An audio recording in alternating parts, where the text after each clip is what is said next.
Wenn du aus dem Ausland kommst und in Deutschland im Büro arbeiten möchtest, fragst du dich bestimmt, wie läuft so ein Meeting eigentlich ab und was wird von dir erwartet.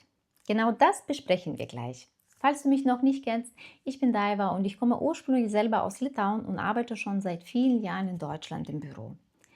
Je nach Unternehmen heißen solche Besprechungen Team-Meeting, ja, Teambesprechung, Teamsitzung, Abteilungsbesprechung oder Jobfix.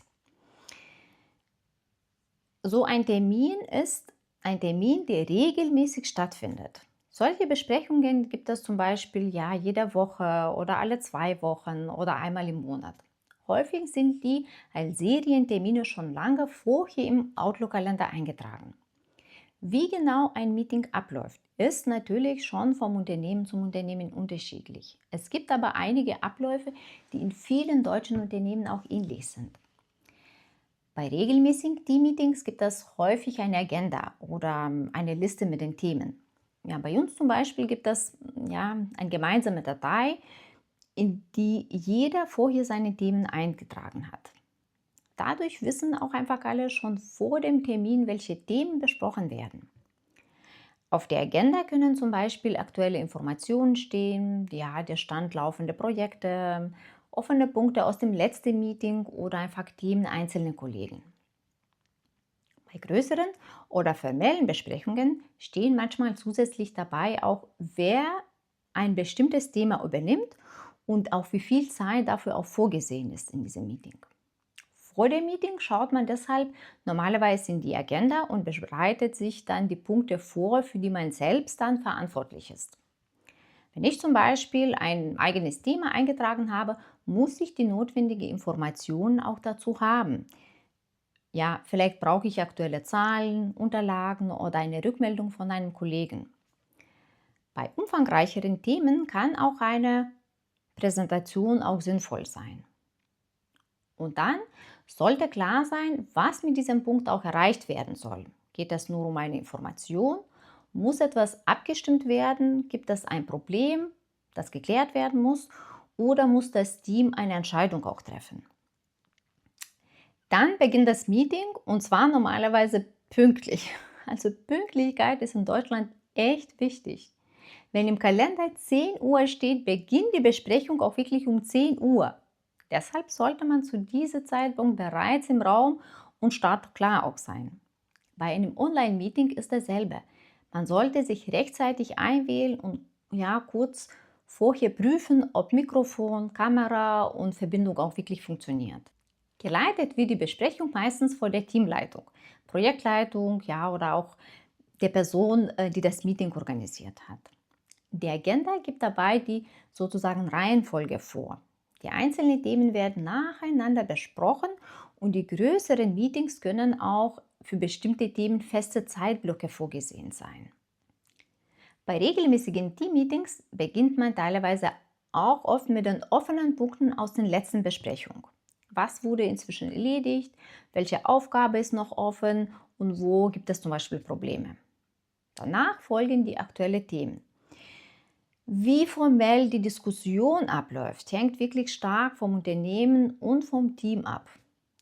In kleinen Teams entwickelt sich häufig ein ganz normales Gespräch. In größeren oder formellen Besprechungen ja, achtet die Person, die das Meeting leitet, stärker darauf, wer spricht und dass man auch wirklich bei einzelnen Themen bleibt. Grundsätzlich ist es wichtig, ja, man lässt andere ausreden, bleibt sachlich und versucht beim eigentlichen Themen auch zu bleiben. Man muss dabei übrigens auch nicht der gleichen Meinung sein wie die Führungskraft oder die Kollegen. Zum Beispiel Sätze wie ich sehe das etwas anders, aus meiner Sicht spricht dagegen das oder ich würde noch einen anderen Punkt berücksichtigen, sind in einer sachlichen Diskussion auch völlig normal. Entscheidend ist aber, die eigene Meinung zu begründen und nicht persönlich zu werden. Das ist wichtig. Wenn während einer Diskussion ein neues Thema entsteht, das mit dem aktuellen Punkt nichts zu tun hat, wird es häufig ja auch separat festgehalten oder auf einen späteren Termin verschoben. Wichtig ist auch, dass man Stift und Notizblock dabei hat, dass man einfach auch wichtige Sachen aufschreibt. Ne? Ja, besonders wichtig sind die eigenen Aufgaben. Was magst du? Und die Fristen, die du einhalten musst. Gerade wenn Deutsch nicht deine Muttersprache ist, können Meetings ja am Anfang nicht so ganz einfach sein. Es werden Fachbegriffe und interne Abkürzungen verwendet. Mehrere Personen sprechen auch miteinander und manchmal geht Diskussion echt ziemlich schnell. Ja, aber wenn das etwas unklar ist, frag unbedingt. Zum Beispiel, können Sie den letzten Punkt bitte noch einmal erklären? Oder was genau bedeutet das für unsere Abteilung? Das ist wichtig. Ne? Bei einem Meeting werden die wichtigsten Ergebnisse am Ende noch einmal zusammengefasst. Was wurde entschieden? Welche Punkte sind noch offen? Wer übernimmt welche Aufgabe und auch bis wann? Diese Informationen werden je nach Unternehmen auch unterschiedlich festgehalten. Ne? Bei formellen Besprechungen gibt es ein Protokoll. Bei normalen Teammeetings reicht häufig eine kurze Zusammenfassung, ja, der Ergebnisse oder auch die Aufgabenliste. Ne? So kann später niemand sagen, ja, zum Beispiel, ich dachte, das macht jemand anders oder so. Ne? Und auch Kollegen, die wegen Urlaub, Krankheit oder ein anderes Termins nicht teilnehmen konnten, können später dann natürlich nachschauen, was besprochen und auch entschieden wurde.